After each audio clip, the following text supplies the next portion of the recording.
Sebagian orang mungkin mencibir tiap mendengar penampakan UFO, penculikan alien, atau semacamnya. Karena kisah-kisah terkait alien atau UFO biasanya sulit dibuktikan, sehingga sering dituduh cuma isapan jempol. Tapi bagaimana jika kita mendengar kasus penculikan alien dan kisah itu melibatkan orang-orang terkenal sekaligus berpengaruh? Sebut saja misalnya Sekjen Perserikatan Bangsa-Bangsa atau PBB dan Perdana Menteri Kanada. Apakah kita masih sulit percaya?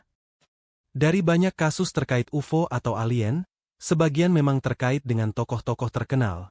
Namun Linda Cortile Incident tampaknya menjadi kasus yang paling rumit karena adanya jaring-jaring rahasia yang menyangkut orang-orang penting dan berpengaruh di dunia.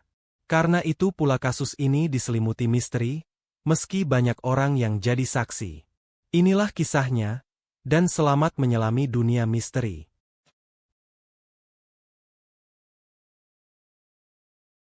Linda Cortile Incident adalah peristiwa penculikan oleh UFO yang terjadi pada 30 November 1989. Pada waktu itu, Linda Napolitano tampak melayang, dalam arti sebenarnya, dari lantai 12 apartemennya di Manhattan, dekat jembatan Brooklyn, lalu masuk ke dalam pesawat UFO yang juga tampak melayang di dekat gedung apartemennya.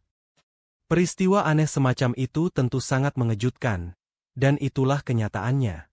Karena peristiwa itu terjadi pada dini hari, tidak terlalu banyak orang yang jadi saksi.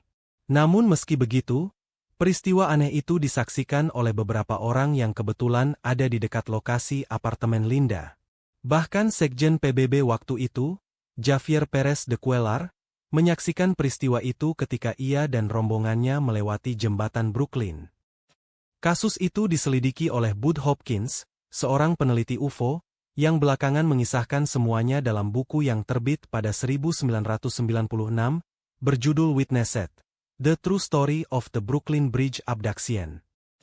Linda Napolitano, dalam buku disamarkan menjadi Linda Cortile, adalah ibu rumah tangga yang tinggal bersama suami dan 2 orang anak di sebuah apartemen di Manhattan. Pada 30 November 1989, kira-kira pukul 3 pagi, ia tampak melayang keluar dari jendela apartemennya di lantai 12, menuju sebuah wahana UFO yang berkilauan. Berdasarkan penuturannya pada Bud Hopkins, waktu itu Linda baru saja selesai mencuci baju, dan akan tidur. Karenanya waktu itu dia mengenakan gaun putih yang biasa dikenakan untuk tidur. Namun tiba-tiba ia mengalami kelumpuhan, dan melihat ada 3 makhluk aneh berdiri di kamarnya. Linda sebenarnya berusaha melempar bantal ke arah sosok-sosok aneh itu, namun tiba-tiba ia merasa semuanya gelap. Ia pingsan. Suami Linda, yang tidur di sampingnya, tampak pulas dan tidak tahu apa yang terjadi waktu itu.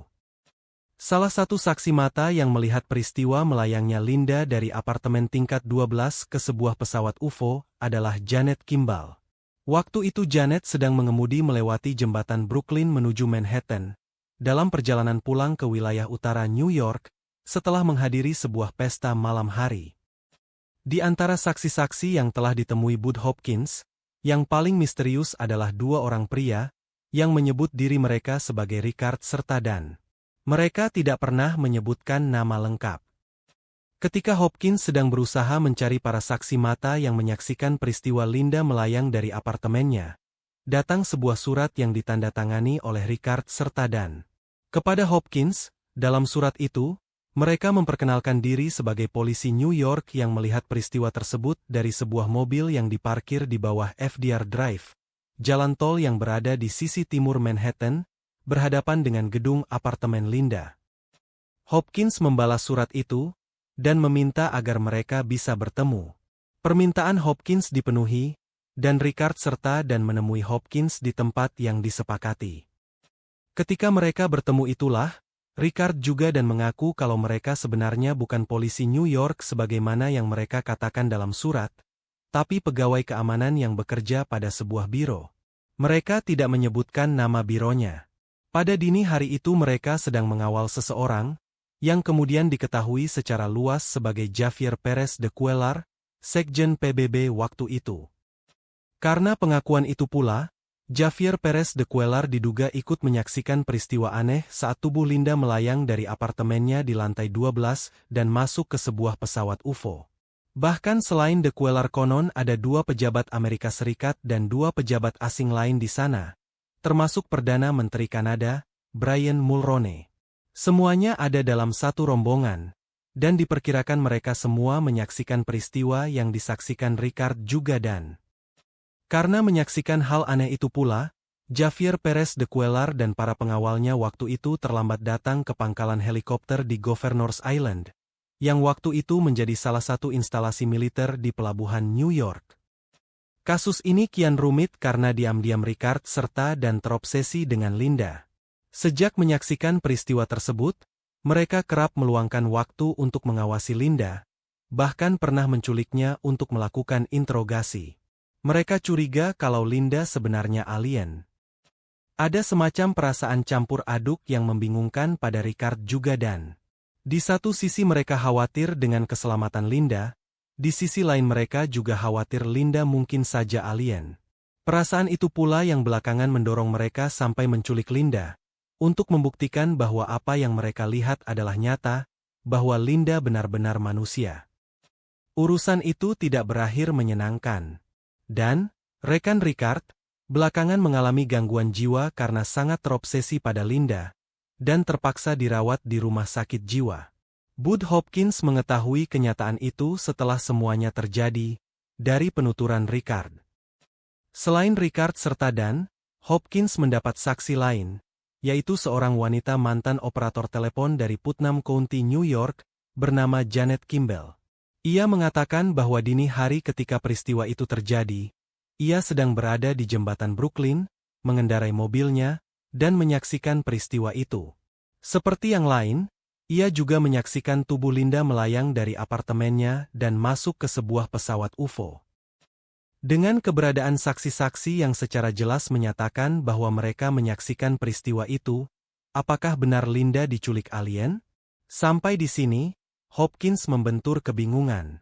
Pasalnya, Linda tidak bisa menjelaskan apa yang ia alami setelah tubuhnya masuk ke pesawat UFO. Pada sesi hipnotis yang dilakukan, Linda menceritakan semua yang dialaminya, tapi hanya sebatas dari ia mendapati makhluk asing yang tiba-tiba muncul di kamarnya. Lalu ia merasakan semua gelap, pingsan, dan tidak tahu apa yang terjadi setelahnya. Linda juga mengakui bahwa dia pernah diculik 2 pria, yaitu Ricard bersama Dan, yang berarti bahwa pengakuan Ricard pada Hopkins memang benar. Yang juga jadi masalah, semua orang yang terlibat dalam kasus itu tidak ada yang mau muncul ke publik. Linda tidak pernah mau tampil ke publik, misal melayani wawancara media atau memenuhi undangan talk show di televisi. Begitu pula Ricard dan saksi yang lain. Ricard bahkan menyatakan khawatir dengan karirnya, dan mungkin keselamatannya akan terancam jika sampai muncul ke publik dan membeberkan kesaksian yang dialaminya. Hopkins selalu nekat menghubungi Javier Perez de Cuellar, tapi Sekjen PBB itu dengan tegas menolak dugaan bahwa ia menyaksikan peristiwa itu. Yang menarik, Javier Perez sampai menulis surat pada Hopkins, yang isinya menyatakan bahwa jika peristiwa itu tersebar ke publik, ia dan orang-orang lain yang bersamanya waktu itu, termasuk Perdana Menteri Kanada Brian Mulroney akan menolak keterlibatan mereka. Sampai di sini, Hopkins merasa tiba pada jalan buntu yang membingungkan. Dia punya kasus yang sangat menarik, seorang wanita yang melayang dari apartemennya di lantai 12 lalu masuk ke sebuah pesawat UFO, dan peristiwa aneh sekaligus mencengangkan itu disaksikan orang-orang yang telah memberikan kesaksian mereka. Tapi tidak ada satupun di antara mereka yang bersedia tampil ke publik. Jadi, apakah peristiwa aneh itu benar-benar terjadi? Ada peristiwa, ada saksi-saksi, ada konfirmasi. Tetapi, bagaimanapun, Bud Hopkins tidak menyaksikannya sendiri. Jangan lupa like, komen, share dan subscribe, agar tidak ketinggalan kisah-kisah misteri lain di channel ini. Sampai jumpa di kisah berikutnya.